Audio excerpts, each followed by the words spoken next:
Police are en route. Unresponsive female is breathing. 38, 23. Be advised, we've got a large crowd out here in the street. Hey, we should have all the family members that were here on the front porch. Well, what time did we get this call? Came in at 22:44. If one patient en route to UAV by Rescue 11 with additional medic. Only command terminated. Out to UAV with additional medic. Command terminated. All units, be advised, who are doing traffic on Nunley, unless they have on their ID that address for that street, do not let them through for 13. This is the call that put it on public record that Carlee Russell is home, that she has officially made it back after being missing for 48 hours, coming home on foot right up to her mommy and daddy's really big and beautiful home in Alabama. And nobody at that point really knew what had happened to Carlee. Now, for all of y'all that are just learning about what happened in the Carlee Russell disappearance, these are the basic facts. She was reported missing on Thursday evening. So we are talking Thursday, the date being July 13th, after stopping to help a toddler. This is what she reported. She had spotted wandering along a busy Alabama highway. So Carlee Russell, who's a 24-year-old nursing student, called 911 and was talking with a family member as well. That was her sister, as she pulled off of I-459 to check on the alleged child when the line with the sister mysteriously went silent. But the sister held on, so that line remained open, and that's according to the Hoover, Alabama police. When officers arrived just minutes later, they found Carlee Russell's car running, cell phone and purse in the car, but there was no sign of her or this child that she had reported to see. A witness told police that they saw a gray vehicle parked near the scene and saw a light-complexioned male standing outside of Russell's car. Traffic camera footage from Interstate 459 at mile marker 11.7, if that means anything to you, is believed to show Russell's car pulling over just before she vanished. So it makes this case of Carlee Russell and her disappearance so interesting, in my opinion, is that there is both a lot of information and there is also like no information. So let me explain what I mean. So there are conflicting reports, or just, different reports from her family members, from her friends, from her boyfriend, and from law enforcement. We get to see, I guess, maybe different sides of Carlee from all of these different people's perspective, or maybe they just have a different perception of what actually went down. Then there's also the 911 call. There was that overhead video camera footage that actually had her car on the highway stopped with the hazards on. There was the sister that was on the phone with her at the time when, she left the phone. No more word from Carlee, but her sister stayed on the phone, so that line remained open. So I think if you follow true crime, you might agree with me that that is a lot more information than authorities have about a lot of crimes that we hear about, right? This case really made me think about other cases, one of them being the case of Sherri Papini, and this is from back in 2016. And we know in the case of Sherri Papini that she faked her own abduction, including isolation, abuse, and torture that she apparently reported that she endured while she was abducted. And obviously, in Sherri Papini's case, there is a huge issue of mental health and a very clear mental health crisis. Is this what happened with Carlee Russell, or was it something totally different?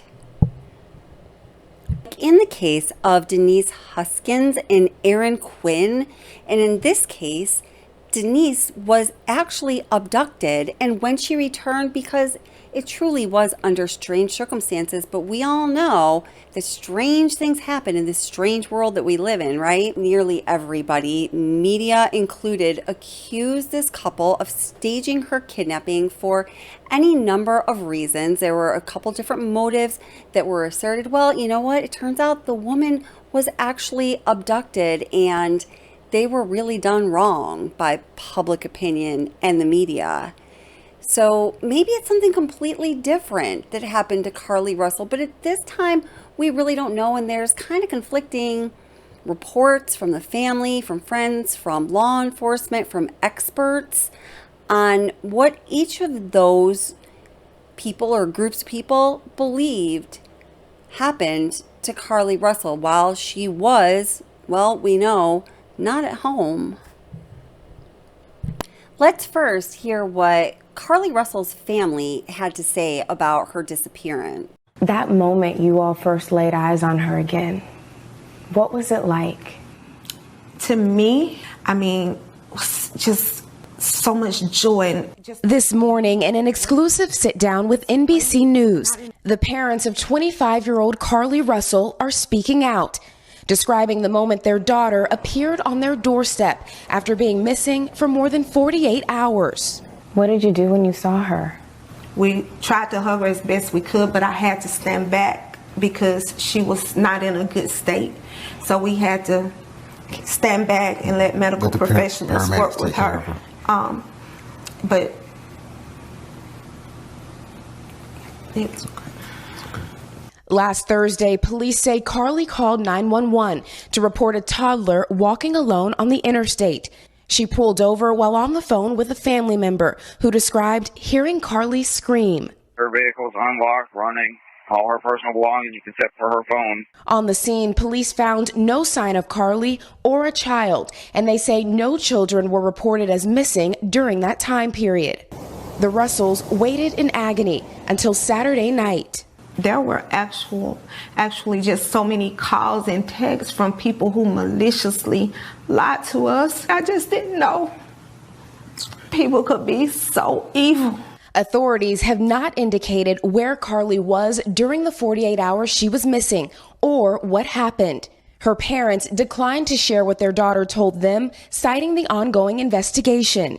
And can you tell me what happened Saturday night? Did you just get a knock at the door? Anything leading to the case itself, we can't discuss that. But they say speculation about the circumstances surrounding Carlee's disappearance are only making things worse. She's having to deal with the trauma of people just making completely false allegations about her. Her family now urging the public to let the investigation play out, but mentioning an abductor. Her mother asking to read a brief message to the public. Carlee has given detectives her statement so that they can continue to pursue her abductor. Do you believe that there's an abductor still out there? Absolutely. Absolutely. NBC News has reached out to the Hoover Police Department to ask whether they're looking for an individual involved. Police have just said they're following up on all information provided by Carlee. And when I talked to you all on Saturday, you also said your daughter is a fighter and she would find a way back to you. I felt that in my heart. Is that what happened? She did. She found her way back to us. However, we can't discuss the details of that. But they say one thing is clear. Do you believe she was fighting for her life? Oh, she definitely fought for her life. There were moments when she physically had to fight for her life, and there were moments when she had to mentally fight for her life. But she made it back to you. She made it back. Yeah, she did make it back. All right, Priscilla, so investigators are obviously busy on this case. What are they looking into going forward? And also that traffic cam video showing that car driving on the interstate very slowly with its flashers on, believed to be Carlee's car. And of course, they're looking at the evidence from the crime scene, including the car and her cell phone, which was found on the roadway nearby. Police say that they have been able to account for all of her steps leading up to her disappearance, but those 48 hours when she was gone still remain. And then we have Carlee Russell's brother who made a TikTok video. And so we're going to hear what he has to say right here. And I just want to say, I just love this family. They are good people, good family. My sister, Carlee Russell, just love this is family. missing. A mystery. My sister was traveling on I-459 after leaving work here in Hoover, Alabama. She spotted a toddler and she stopped to render aid as any decent human being with a heart would do. She contacted 911 as she's been taught, and then she spoke with another one of our family members. My family member hears a scream, and then my sister vanishes along with that toddler. Her car and belongings were all left at the scene. We have no idea where she is. This story is not getting the national coverage that it should, and we all know why, but you can help. Like, share, comment. My sister has been missing since July the 13th. There's a $25,000 reward for information that leads to the safe return of my sister, Carlee Russell. You can also contact 205-401-3365 if you have any information that can help.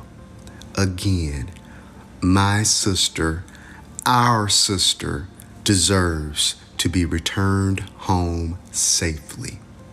If you are a believer, you understand that we all are brothers and sisters in Christ. I hurt, she hurts, we all should hurt, and we all should help. Like, share, comment, so that we can get our sister, Carlee Russell, back. All right, so y'all probably heard when Carlee's family was speaking, when her parents were speaking. It is their theory, it was their theory at the time while she was missing and after she was missing, that the child that she spoke about, that she allegedly encountered on this highway in Alabama, was used as bait to get Carlee out of her car, you know, with the idea that, of course, anybody is going to want to help this poor 3 to 4 year old toddler who is wandering aimlessly down the interstate.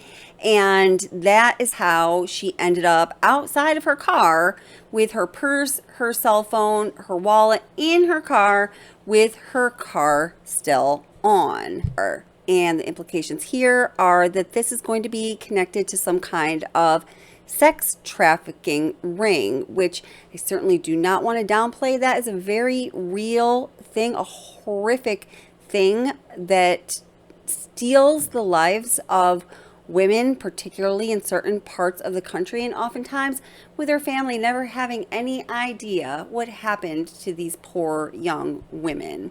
But let's just take a look at what experts have concluded about this possibility of this young toddler, white toddler as it was specified, 3 to 4 years old, wearing a white t-shirt, being used as bait to lure her any other woman in. Let's hear what the experts have to say about it when they weigh in.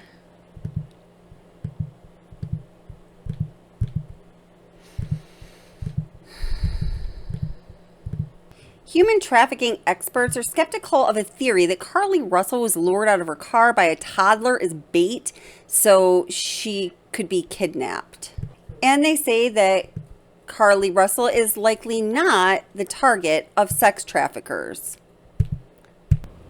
A spokesperson for the National Human Trafficking Hotline said, as far as we're aware, this is not a tactic that traffickers tend to use. Only about 6% of human trafficking victims who contact the hotline since 2007 reported that they had actually been abducted, which I actually found to be pretty freaking interesting, or at least contrary to what I would tend to believe, I guess. Okay, now we're going to take a listen to some of the 911 call dispatch recording that has been released to the public. I know that there's certainly a lot of people that want to hear the actual 911 call that Carlee Russell made to 911 initially at around 9:35 p.m. on July 13th, but in response to my own FOIA request, and from what I understand, the FOIA request of several other YouTube or various platform content creators, the authorities have not yet released that call. And I wonder why that is, since the investigation of the missing person is clearly ended, the most urgent part of that investigation, because Carlee Russell is now home. 459 South, mile marker 10. It's going to be a child walking on the 3 or 4 year old child walking on the side of the interstate next to her. RP's going to be close by in a red Mercedes sedan with the hazards on. Child's going to be a white male wearing a white t-shirt and a diaper. Okay, so what we learned from that right there is that they are looking for a young white toddler, 3 to 4 years old, wearing a white t-shirt and a diaper. And they are also looking for the responding party's red Mercedes with the hazards on. And that is, yes, Carlee Russell's car. Unknown what the RP's description is going to be. 10-4, 32, can you have that way? We're good up here. You may want to send him to Nunley Pass and see if they can make contact with somebody there. See if we can find her. Units, I believe we located her at the trim lane. Got a call about a female screaming with a child. Star 64 in the area. We're good down here. Also be advised, we're about to get T-Mobile to ping the phone.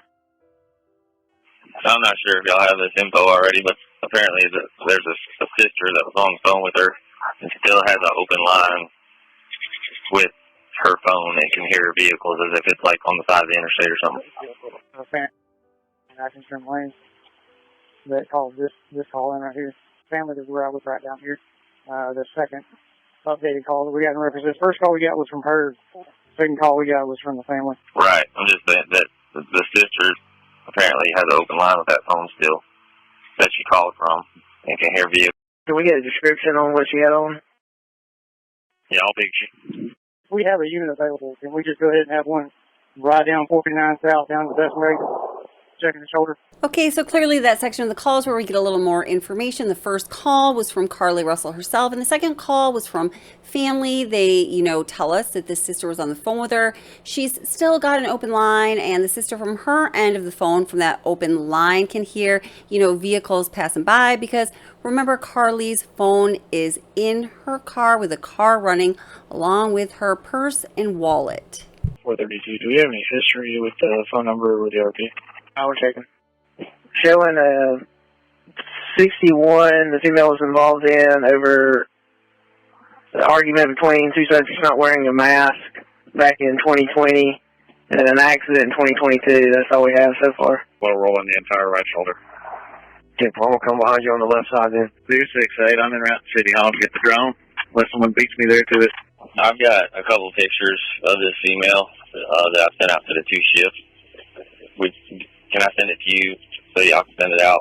10-4, we've received it. Statewide Volo, do you want to stand there and missing? Hold up on that for 1 second. 511 also be advised. Star 1 is advised us they're unable to fly. 10-4. They're going to send out at least one of their drones to assist with ours. I just got off the phone with them. This victim's brother, we're talking to him. We're going to get him to a safer place. We're directly in front of the mile marker 11.4. 11.4. We're right at that mile marker. 511. I need a unit to come meet with me over here so we can escort these parents to meet with a detective. Now, I think you can understand law enforcement's confusion here. It's like, what the heck just happened? Did this person leave on their own accord? Were they actually abducted? Is the person disoriented and, walking along the interstate with this child somewhere? Or did she venture off of the interstate into the wooded and then residential area that is just off that interstate? If you check out the map in your Google Earth, I mean, there were really a lot of possibilities for investigators to look into at this point, with a decent amount of information to go off of, but also a heck of a lot of possibilities out there to investigate. So at this time, we know that investigators have been thoroughly looking into all possibilities and all evidence and indications in this case, and they do plan on sitting down with Carlee Russell at some point when they know that she is well and safe, to see if they can find answers to exactly what happened during the 48 hours she was missing. Hoover police issuing a statement saying detectives were able to retrace nearly all of Carlee's steps, but have not been able to locate anyone with Carlee. From what my son's girlfriend could hear on the phone, she never heard a child say anything, and she heard my daughter scream, or what sounded like a scream. Investigators say the 25-year-old nursing student initially disappeared Thursday night outside of Birmingham. Family reported Russell arrived home by foot late Saturday, where officials took her statement and then transported her to the hospital where she was treated and released. Now, police using that statement and this traffic cam footage, which appears to show Russell's car slowing down with flashing lights, in their investigation as they continue to piece together what happened during those 48 hours.